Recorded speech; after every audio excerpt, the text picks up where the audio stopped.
فيا خير أمة أخرجت للناس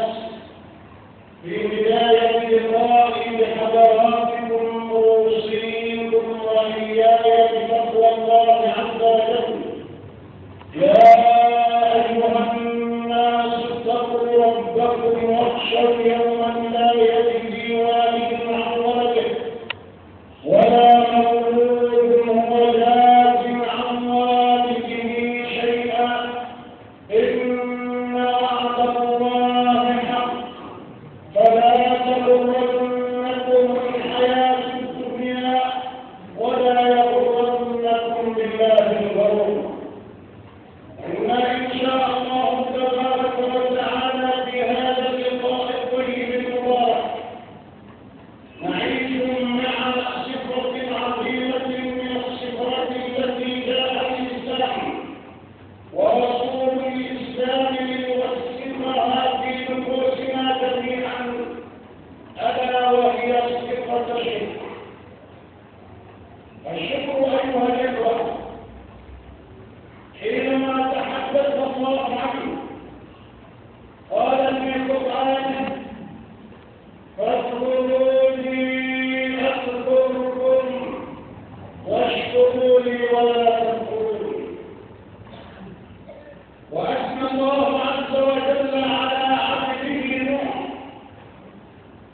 قال في القرآن: ذرية من حملنا مع نوح إنه كان عبدا شكورا. وحبيبكم محمد صلى الله عليه وسلم حينما رد على السيدة عائشة قال لها: أفلا أكون عبدا شكورا؟ فنسأل الله عز وجل أن يجعلنا من عباده الشاكرين الذاكرين. ولما تحدث الله عن صفات خلقه في القرآن الكريم قال: إن الذين آمنوا وعملوا الصالحات وقليل ما هم. وقال الله على آل داود: اعملوا آل داود شكرا وقليل من عبادي الشكور. ما هو الشكر أيها السادة؟ الشكر أن يقابل العبد نعمة الله بالإقبال والخضوع والانتصار والتسليم. هذا هو الشكر، أن يقابل العبد نعمة الله بالانتصار وبالتواضع وبالخشوع وبالعرفان وبالتسليم. وليس الشكر كلمة تردد على الألسنة، أن يقول العبد الحمد لله بلسانه وقلبه لنعماء الله داخل.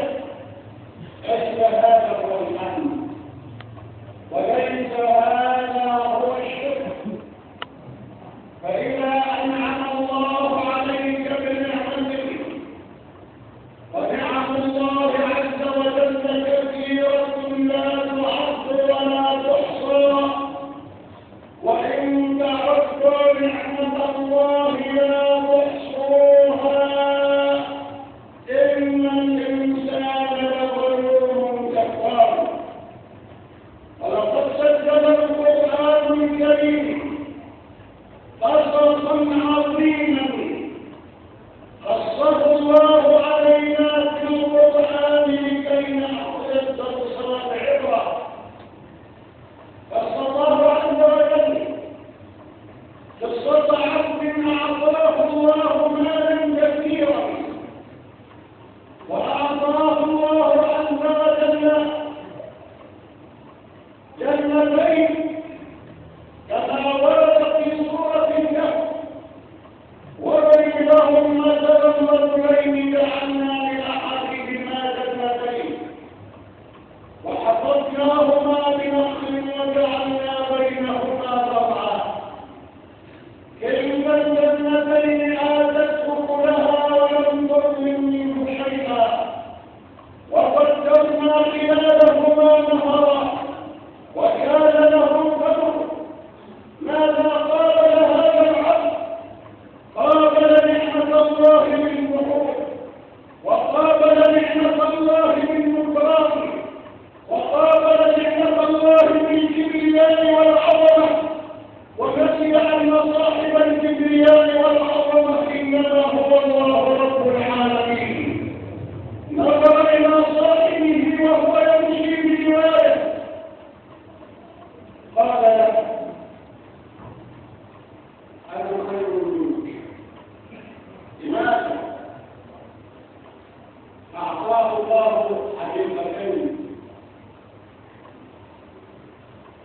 فأخرجناهما بنقر فجعلنا بينهما زرعا كلتا الجنتين آتت أكلها ولم نظلم منه شيئا وكفرنا بما وكان له ثمر فقال لصاحبه وهو يحاوره أنا أكثر منك مالا وأعز نفرا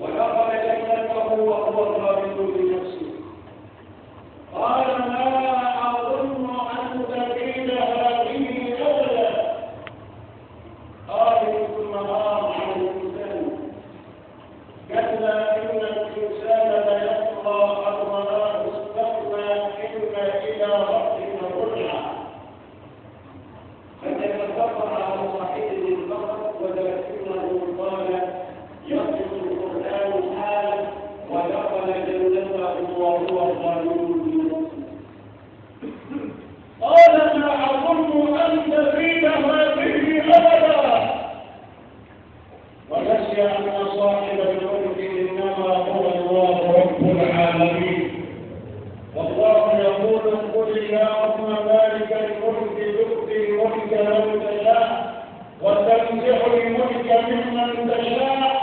وتعز من تشاء وتذل من تشاء بيدك الخير إنك على كل شيء قدير قال ما أظن أن تزيد هذه أبدا وما أظن الساعة قائمة ولئن رددت إلى ربي لأجدن خيرا منها منقلبا نظر إليه صاحبه وأراد أن يذكره بمصدر قال أكفرت بالذنب خلقك من تراب الناس من جهة التمثيل أكفاء أبوهم آدم والأم حواء فإن كان لهم شرف يتفاخرون به والسر والماء أكفرت بالذي خلقك من تراب ثم من نطفة ثم سواك رجلا لكن هو الله ربي ولا أشرك بربي أحدا ولولا إذ دخلت جنتك الراجل استعداد الله حينما يعطيك الله نعمة لا تنسى هذه الإطاعة ولولا إذ دخلت جنتك قل ما شاء الله لا قوة إلا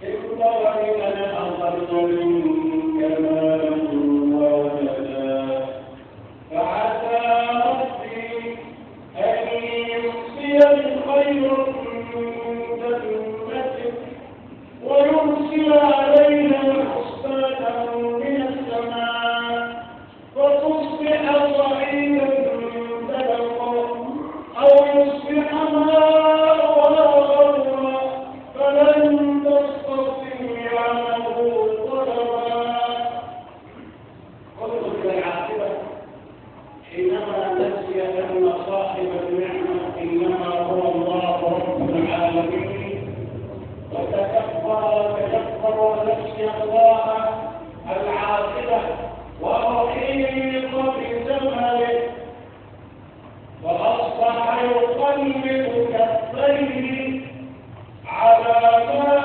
أنفق فيها وهي خاوية على عروشها ويقول يا ليتني لم أشرك بربي أحدا ولم تكن له فئة ينصرونه من دون الله هذه طبيعة ربنا من صاحب القوة من صاحب العطاء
في ذلك الصالحين.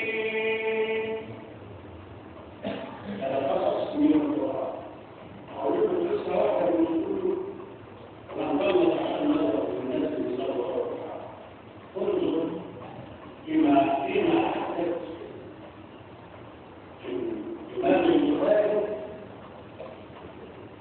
ذكر هذه القصة فيما روى سيدنا أبو هريرة رضي الله تبارك وتعالى يذكر قال كان في من قبلكم ثلاثة رجال رجل أقرع ورجل أبرص ورجل أعمى. أقرع وأبرص وأعمى. أقرع أن ليس في رأسه شعر. كان الناس يتحدثون من رؤيته فجاء فأراد الله أن يختبرهم فأرسل إليهم ملك فذهب إلى الأقرع وقال له ماذا تريد؟ قال له أنت ترى منظر وانظر إلى نعم الله إنما ترى عبدك مبتلى فقل من سرك الحمد لله الذي عافاني مما ابتلى به كثير من الناس. تذكر نعمة الشعب التي أعطاها الله لك وقد خلقنا الإنسان في أحسن تقويم. من الذي خلقك؟ الله رب العالمين. قال له ماذا تريد؟ قال له أريد شعرا في رأسي حتى يصير المصري جميلا ولا يتقلب الناس من رؤيته. قال له أنك مطلب آخر؟ قال له نعم أريد مالا. فكان عنده بصرة فتوجه إلى الله وقال اللهم رد إليه شعرا جميلا وأعطيه مالا وفيرا وذلك وأعطيه مالا وفيرا. فكان عنده بصرة فبارك الله فيها فصارت قطيعا كبيرا من البصر.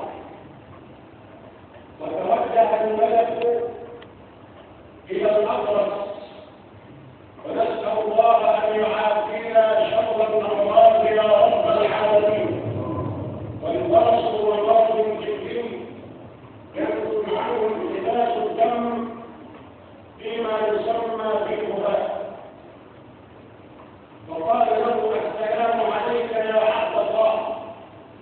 قال له وعليكم السلام ورحمة الله وبركاته. قال له هل تريد شيئا من الله عز وجل؟ قال له أريد أن أشفى من هذا البرص. فدعا الله عز وجل له بأن يشفيه فمرر يده على جسده فشفي بأمر من؟ بأمر الله. وإذا مرضت فهو يشفيه. يروح للبدرين وتعرف كتابه أعمال السحر والشرف. وإذا مرضت فهو يشفيه فشفي بأمر الله. فقال له هل تريد ماله؟ قال له نعم. فدعا الملك الله رب العالمين أن يعطيه مالا وفيرا فاستجاب الله له. وكان عنده ناقة والناقة هي أنثى الجمل. فصارت الناقة قطيعا كثيرا من المياه وانصرف وذهب إلى النحلة فقال له السلام عليك يا عبد الله. قال له وعليك السلام ورحمة الله وبركاته. فقال له أما تريد من الله شيئا؟ فقال له أريد من الله أن يرد إلي بصري. ونعمة البصر نعمة لا يناديها أي عمل مهما قام به الإنسان تبصر بالليل وبالنهار دون بطارية أو كشاف أو كهرباء. من الذي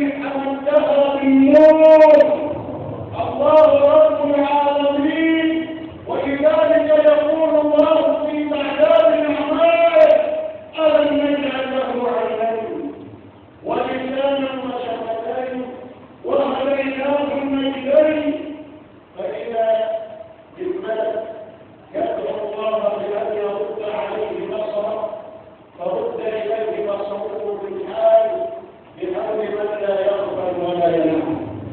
وقال له من تريد من الله مالا قال له نعم، فدعا الله أن يعطيه مالا كثيرا، فكانت عنده شاة فبارك الله فيها فأصبحت صفيحا كبيرا من الغنم. وبعد فترة وما يعلمون من أنه ماذا، وهذا ابتلاء من الله بالعبد. وبعد فترة طويلة جاء وقت الاختبار، لأن المال إما أن يكون نعمة وإما أن يكون نقمة. فذهب الولد إلى الأقطع ودق عليه الباب وخرج إليه وهو في أوج زينته، له شعر طويل ومنظر جميل وعنده مال كثير. فقال له من أنت؟ قال له أنا سائل انقطع بي الطريق وماذا تريد مني؟ قال له أريد منك أن تعطيني نظرة من هذا الطريق أتقوى بها على الإيمان بالحياة.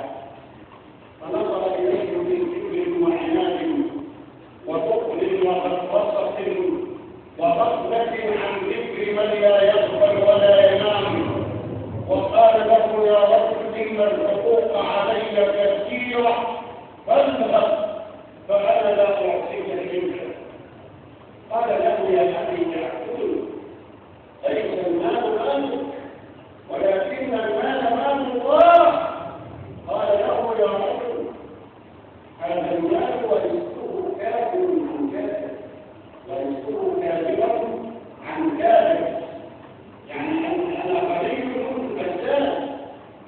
فقال له يا رب أما نسيت بأنك كنت في يوم أخطأ وكنت فقيرا ليس عندك إلا بصرة واحدة؟ قال له ليس هذا، أنت كاذب. فدعا الله إن كان هذا الرجل كاذبا أن يرده إلى ما كان عليه، فرجع أفرحا وبقرة واحدة بسبب إقراره بعطاء الله عز وجل. وذهب إلى الثاني فلف عليه الماء فخرج إليه الأبرص فقال له ماذا تريد؟ قال له سائل يسألك انقطع في الطريق وأريد منك أن تعطيني ناقة من هذه المياه.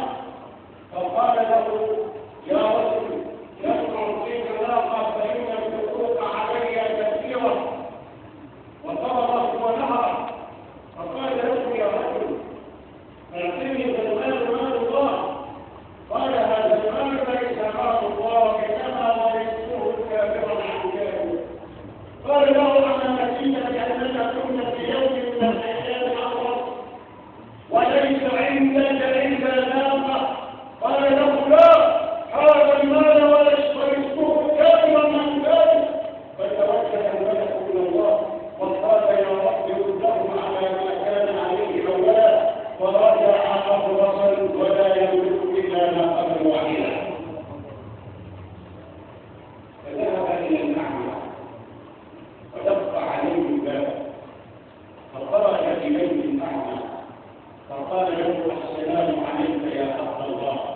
قال وعليك السلام ورحمة الله وبركاته، ماذا تريد منه السائل؟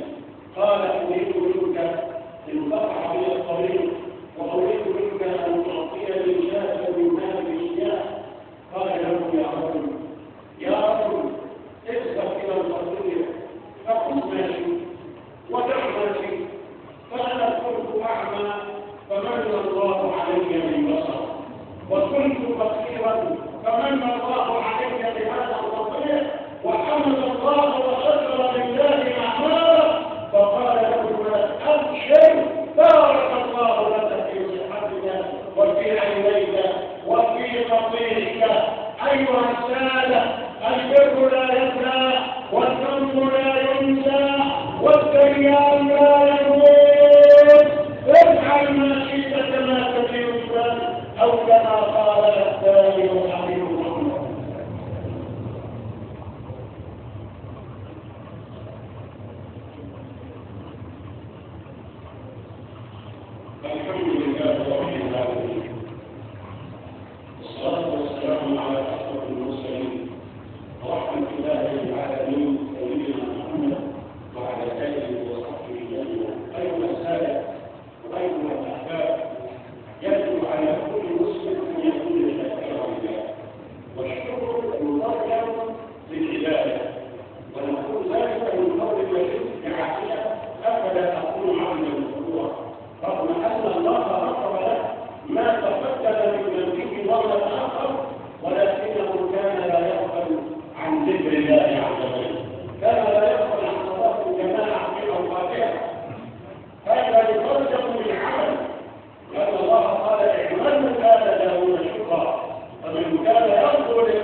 مرزوقا اتباعه وارنا الباطل باطلا مرزوقا اجتنابه. اللهم انصر الاسلام واعز المسلمين واعز بفضلك بين يدي الحق والدين. اللهم اشفنا واشف مرضى المسلمين. اللهم اشفنا واشف مرضى المسلمين.